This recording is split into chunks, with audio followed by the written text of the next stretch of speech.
Everyone said law school application numbers would drop off by now.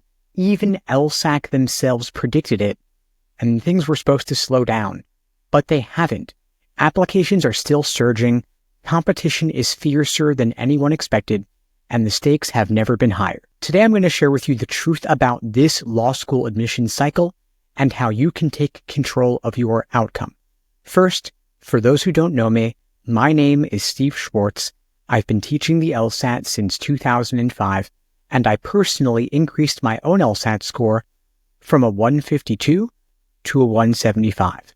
Now we're midway through the 2024-2025 law school admissions cycle, and the environment is more competitive than anyone anticipated. Applications are up by 25.6% compared to this time last year. That is a significant increase. Even LSAC, the people who administer the LSAT, predicted earlier this cycle that applicant numbers would drop off significantly as the months progressed, because historically, early surges in applications do tend to taper off, leading to more normalized growth. But this year, that has not happened.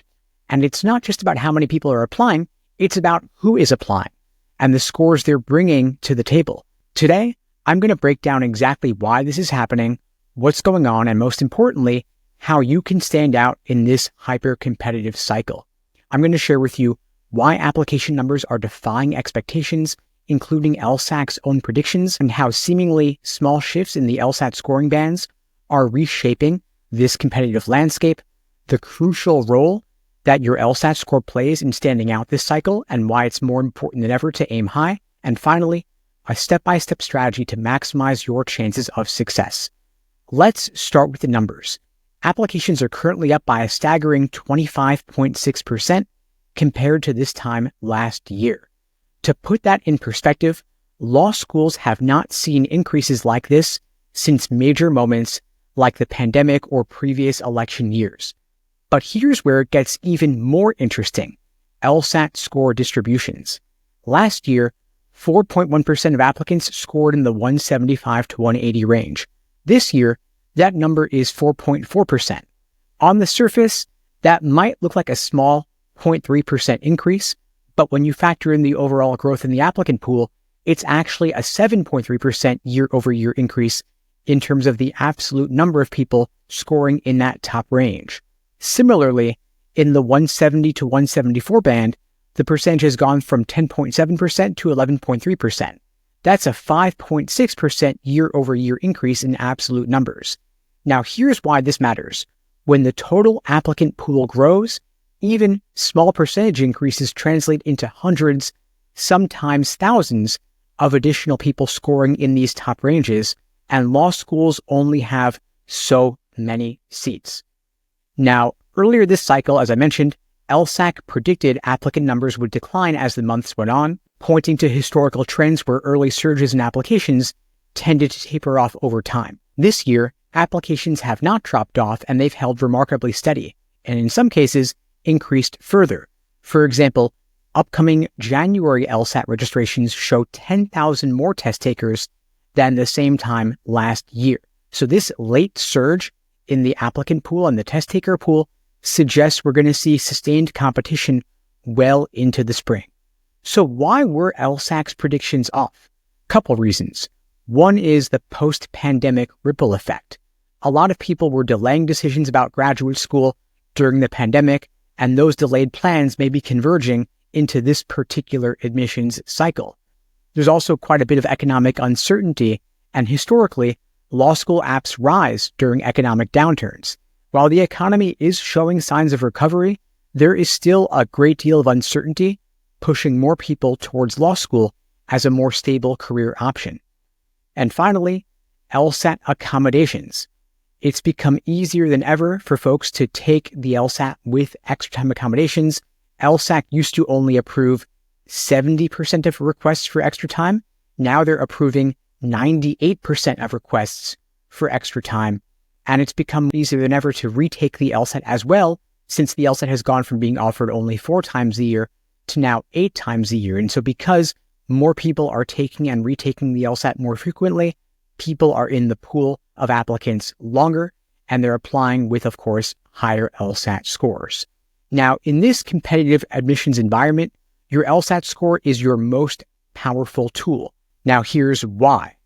Admissions officers discount GPAs due to grade inflation, but they can't measure grades between different majors from different institutions that well. They can't compare them. It's more of an apples to oranges sort of thing. And so the LSAT score, in contrast, is a great equalizer, leveling the playing field, letting admission officers compare applicants from vastly different academic backgrounds. And so if your GPA is lower than you would have liked it to be, having a stronger LSAT score on record can help outweigh that, making you a more competitive applicant. And of course, law schools rely on LSAT scores to help maintain their status in the ever-important U.S. News law school rankings. They want to keep those LSAT medians up. And so a higher LSAT score doesn't just boost your odds of getting in, it can also unlock significant scholarship money.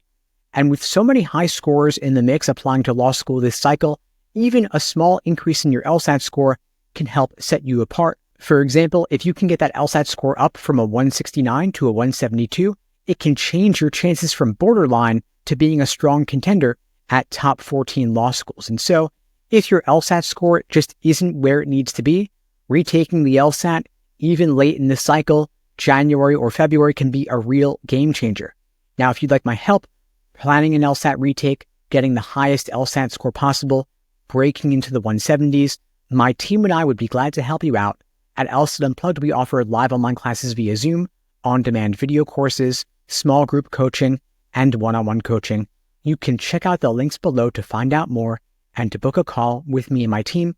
We'd be glad to help you out. And yes, there is still enough time remaining to improve your LSAT score significantly, whether you're taking the LSAT in January or February or beyond. And it's well worth applying to law school a little bit later with a much higher LSAT than earlier with a lower LSAT. And so don't be afraid to retake and don't be afraid to reach out. We'll be glad to help. Now, what does all of this mean for you this admissions cycle? Law schools are seeing more applicants for the same number of seats because they're not going to significantly increase their class sizes. They want to keep those medians high, and they only have so much space available. And so a larger pool of applicants is going to mean there's tougher competition across the board. It also means you're going to have to wait longer to hear back on your application. You can expect a longer decision timeline, and law schools relying more on those wait lists as they navigate the increased volume of applications. And so be prepared to submit letters of continued interest and other updates to strengthen your position relative to other applicants. You're also going to have to negotiate harder to get those scholarships because there are more high-scoring applicants. Schools may tighten their budgets, which is going to make it harder for you to negotiate your offers. The best way to counteract that, of course, is to get the highest LSAT score possible to strengthen your negotiating position. And so, first and foremost, focus on your LSAT score. If you can improve it even slightly, it's worth retaking the LSAT. As I said, January and February LSATs are not too late. You can still apply to law school this cycle. You also want to apply to law school strategically, targeting schools where your numbers are going to be competitive, including reach schools. Never say no to applying to a reach school. Let them be the ones to deny you, and hopefully they won't, if you can get that LSAT score into the 170s. Now, if you are a splitter, meaning you have a high LSAT score and a low GPA, you want to use your LSAT score as your anchor in your application and put together the strongest possible application essays as well.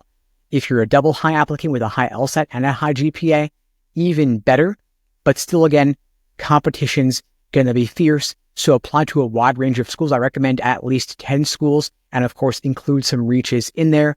If you're in the mid-range, of course, you want to focus more on your applications as well, unique experiences, leadership, and your professional background.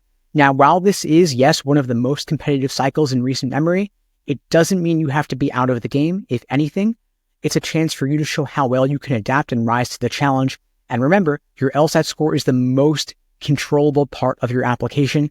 If there's room to improve, take the time to retake the LSAT. A few points more could open doors you didn't think were possible. And again, if you'd like my help preparing for that retake, my team and I would be glad to help you out on your journey to scoring a 170 plus. We'll even create for you a personalized day-by-day study plan to make the most of the limited time that you have remaining. Check out the links below to book a call with me and my team. And in the meantime, I'll wish you all the best and take care.